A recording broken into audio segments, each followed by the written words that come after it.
Hi, I'm Darren Vilardo, the owner and founder of Tekton Wealth Advisors, and this is your retirement masterpiece. Welcome. If we've not met or spoken or you've not seen us, thank you so much for checking us out. Today, I want to talk to you about an idea that I think a lot of advisors and maybe even a lot of individual investors often overlook, or maybe it's a little bit different point of view, and that is this idea that money is simply a tool. Now, when most of us think of money as a tool, we think of, yeah, absolutely, Darren, it's a tool so that I can buy the things I want to buy, spend my money on the things that will bring me peace and joy and satisfaction and happiness, whether that's mundane and everyday, maybe not so fun things like buying a new water heater, or hey, going on vacation with the grandkids.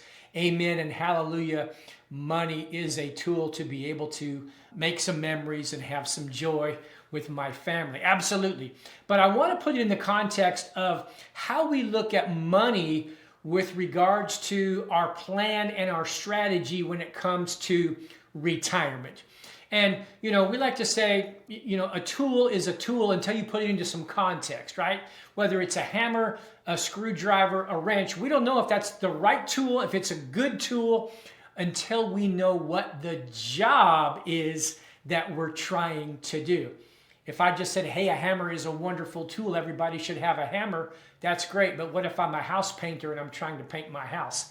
Hammer's not so good for the job then. Okay, or, and this is what we often see here at the practice, we see people who look at money as a Swiss Army knife when it comes to their plan and their portfolio. And we've all had experience with a Swiss Army knife. It can do so many things. They're great, right? It's got a pocket knife and a saw and a toothpick and a scissors and a can opener. But what we all also know about Swiss Army knives is that they don't really do anything well. Have you tried using those scissors in those little things for anything besides cutting some paper? Have you tried using the actual knife to cut anything, right? They're pretty lame. They're not very sharp. They're not very large. The saw, what are you going to cut with a 3-inch pruning saw?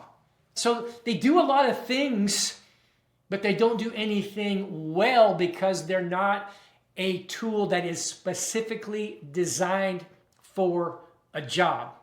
Now, my father-in-law is 95 years old, bless his heart, right? And he is a former mechanic. He worked for a city and basically worked on anything that a municipality might have in their garage, whether it was cars, street sweepers, any kind of equipment that needed repair or maintenance, that's what he did. And his toolbox is quite impressive.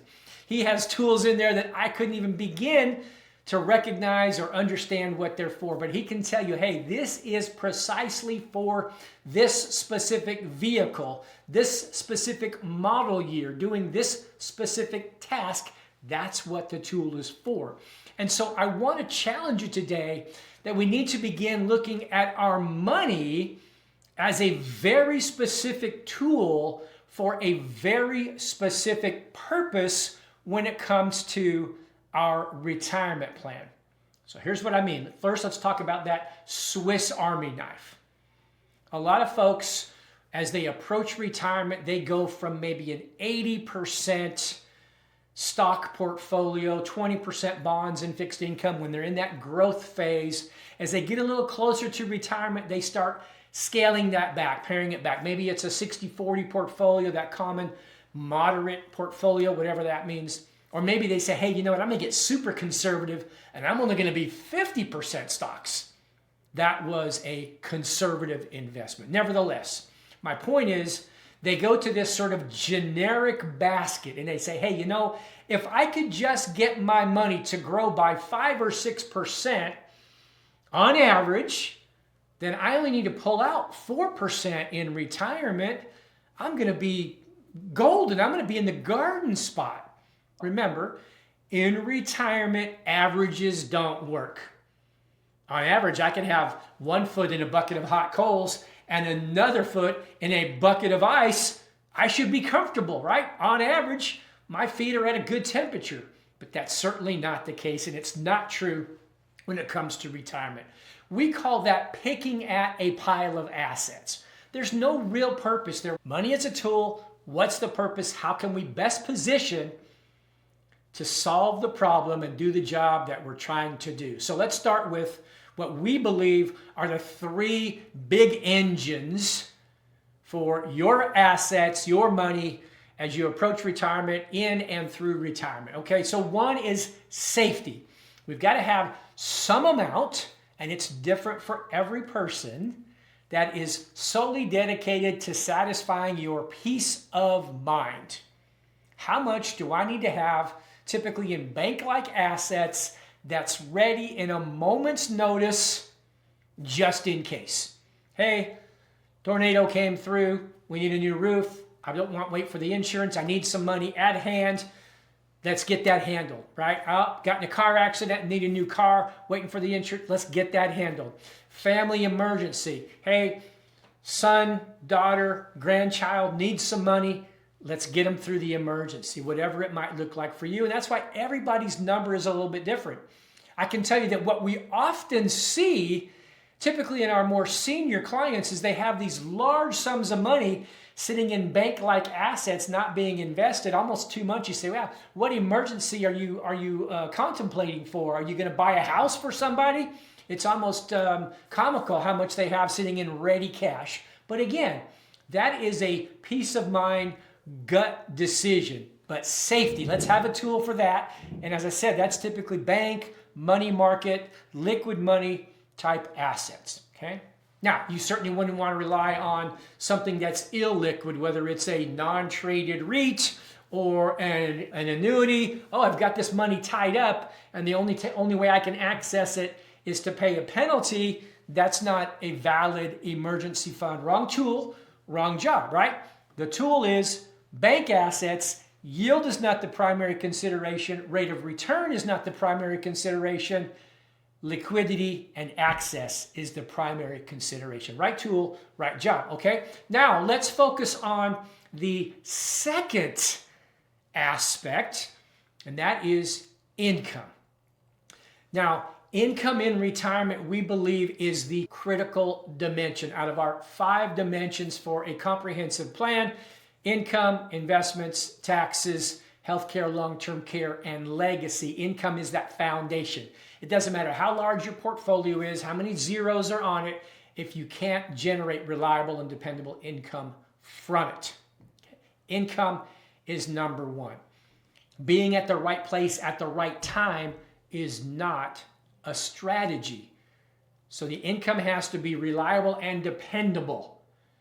We know Social Security is good. Maybe you've got a pension. Can we set up a private pension? Can we have interest and dividend bearing investments, non-stock market, income generating investments whose sole purpose is to provide income for you in retirement? We want the net asset value to be relatively stable. There's always going to be some fluctuation in a market-based investment, but modest, low volatility and reliable, dependable income. Now, how much should be dedicated to that income sleeve for you? It depends. It depends on your other income streams. Income, tool for the job. We're not trying to buy NVIDIA and say, hey, when it goes up, I'll harvest those gains and call that income. Wrong tool, wrong job. I'm not saying NVIDIA is bad or good, whatever. That's between you and your spouse, right? How much volatility you can take. But maybe there's a place for some NVIDIA in the next sleeve, if you will, or the next job for your money in retirement, and that is growth. So we've got a sleeve set aside for safety net and ready access. We've got a sleeve set aside for real, reliable, dependable income, specific investments just for that. Remember, it's not a Swiss Army knife. We're not painting our walls with a hammer.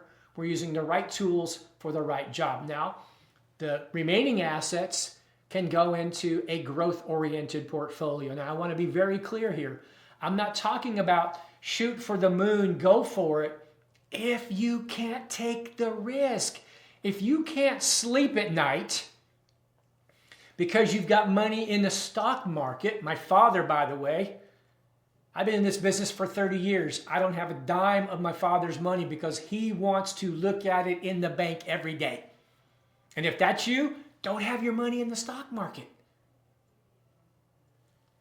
But for most folks, if we understand that our lifestyle and our peace of mind come from money that we know is going to generate reliable, dependable income so that we can spend and do all the things we want to do. We can take the grandkids to Disneyland. We can go on that golf trip to Scottsdale or Scotland. Then we can set aside some money for long-term growth as an inflation hedge for the future, as a legacy to magnify and glorify God's kingdom and be a blessing to your family when you're gone. Right tool for the right job. The problem that we see again and again and again is the Swiss Army knife. One portfolio with everything, got a little bit of safe in there, got a little bit of income, and no real purpose. And then when markets falter, they go, uh-oh, I better not take that trip. I better not spend any extra money. By having your assets,